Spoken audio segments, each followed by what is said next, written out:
Hindi ka naman pwedeng manalangin walang hiya ka kung walang pera. Ha? Saan mo nabasa sa Biblia yung prayer request? Saan sa Biblia yung love offering? Yung miracle seed faith? Asan yun? Ha? Yung pledges? Yung covenant partner? Saan sa Biblia yun? Sige nga, mga manluluko, kakapal ng pagmumukha ninyo. Mga pastor ng demonyo. Saan sa Biblia yung love offering?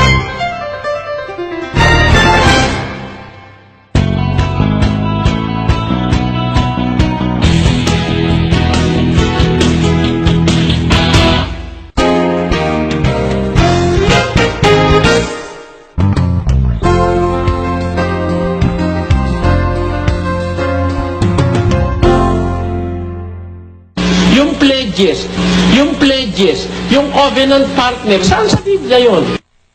Mga kapatid naman, awa ng Diyos, nag-pledge sila. Kaya lang, nung tawagan ko sila, may nagbigay na ba? Tatlo.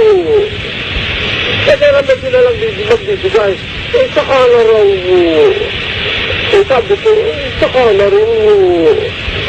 Paano kaya yun? So, nagpahan ng panta mo kung patay ng kantin.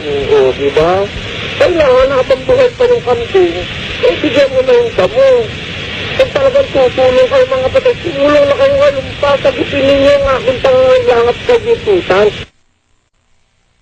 Mga kapatid naman, awa ng Diyos, nag-pledge sila. Yung pledges, yung covenant partner, saan sa Biblia yun? Mga kapatid naman, awa ng Diyos, nag-pledge sila.